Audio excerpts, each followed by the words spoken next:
Урматтуу жетекчилер, эми жаңы мыйзам экен, экинчи талкууда сөзсүз дагы бир топ суроолор болуп болуш керек коллегаларымдан. Азырынча куралдуу көтөрүлүштүн аныктамасын бергилечи, биякта толук аныктап жазбаптырсыздар да.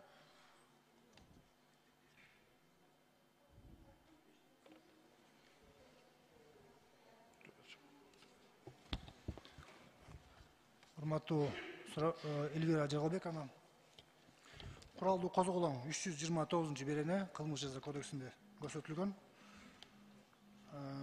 Конституциялык түзүлүштү кулатуу же күч колдонуп өзгөртүү максатында куралдуу козголоңду уюштуруу же ага жегерди катышуу.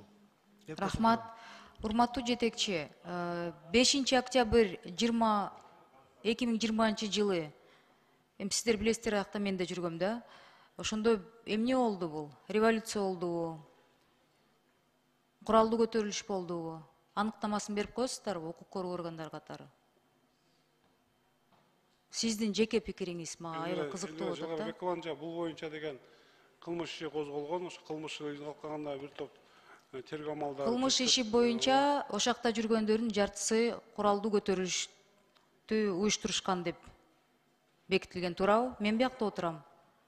Элвира Жагылбековна, бул боюнча деген азыркы кезде деле тергөө амалдары жүрүп жатат. Ошондон сиз берген суроолор кайсы адамдардын кандай кылмыш аракетинде кылмыштын курамы бар дегенди аны сизге тергөөнүн купуясы болуп эсептелет, жарандардын үстүнөн болгону.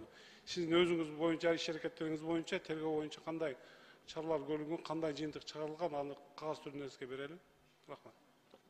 Рахмат. Анан экстремисттер боюнча эртең менен эле айтылып кеткен, макул саясат дебесеңиздер, кээ бир журналисттер эми экстремист деп бир кандай бир баракчалар табылыптыр да. Ошондо бүгүнкү күндө, эртеси күнү сизге мисалы президентке эмес, УКМКга эмес, сизге жеке жакпай калса адам, аны деген экстремист катары кол алдында иштеген кишилерибиз таап койсо кандай кылабыз? Биз аны коргой алабызбы? Баары эле экстремист болуп калбайбы мамлекетибизде? Жакпай алган адамдардын баары эле баса калып камап жатса. Элвира Жагылбекова, андай болбойт, андай болушу мүмкүн эмес. Бул жерде баардык иш аракеттердин баары, тергөөнүн баары деген мыйзам чегинде болот. Жөндөн адамды эч кандай бир кылмыш жообуна тартуу мүмкүн эмес.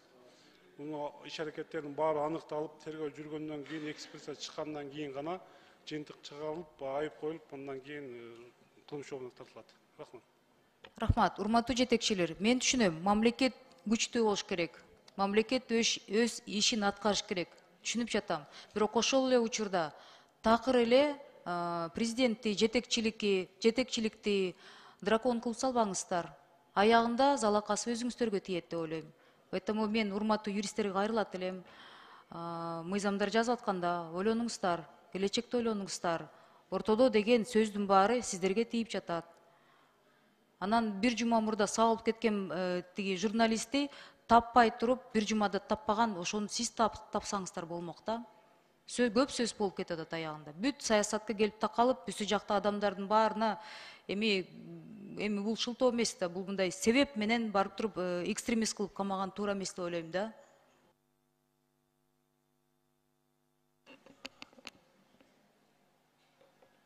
Он секунд. Рахмат. Эртеси күнү есть граница между демократией и авторитаризмом. Ошол жакты сиздер бузуп койбоңуздар деп мен суранат элем. Рахмат. Рахмат, түшүнүктүү.